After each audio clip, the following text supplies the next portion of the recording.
tahajud gitu. Heeh. Nah, sholat taubat itu sebenarnya apa dan kenapa gitu? Untuk apa gitu? Sholat taubat tuh sebenarnya kan dalam hidup ini itu kita kan ada banyak hal yang kita sadar melakukan kesalahan atau bahkan kita nggak sengaja ngelakuin kesalahan dan bikin kita ngerasa berdosa, jatuh di dalam situasi yang kita kayaknya eh, lumayan banyak dosa, terus kita jadi bingung mau mulai dari mana gitu sebenarnya untuk beribadah lagi. Kita kan sebagai manusia very humanis ketika kita pengen sholat tapi paling juga nggak diterima lah, gue ngapain sih berdoa. So good. After sholat juga ya gue juga banyak dosanya, kali Allah mau dengerin. Kita tuh punya keraguan yang So good. besar terhadap diri kita, dan Ya, sebagai manusia merasa kecil tapi juga kayak sombong banget lu gitu menjudge bahwa Allah gak akan mendengar lu, ya, padahal sebenarnya kita butuh didengar tapi kita denial so good. bahwa kita saat kita sholat itu eh, ya udahlah nanti aja berdoanya, atau misalnya gue lagi nggak pengen berdoa karena Allah tahulah masalah gue, padahal sebenarnya Allah tuh minta Hmm, kita minta hmm. sama Oh, that's Allah beautiful. Allah gitu. minta, kita minta. Iya.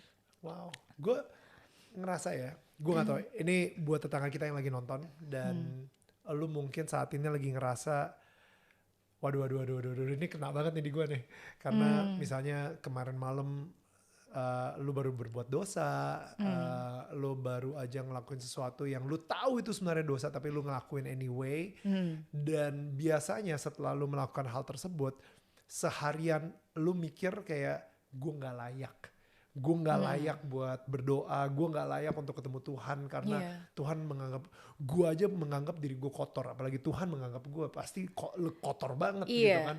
Jadi dan kadang-kadang gue jadi sadar bahwa itu sebenarnya suara setan Iya. yang di kepala kita gitu, yang kayak bilang lu nggak layak lagi.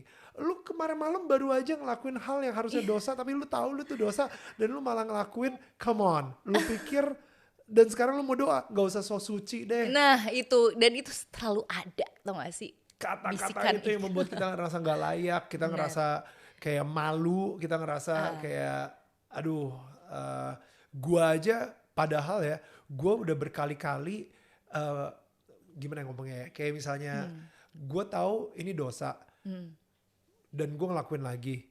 Kalau misalnya gua sama diri gua sendiri, pasti nggak akan gue maafin. Iya, Ngerti iya, gak lo? iya, iya.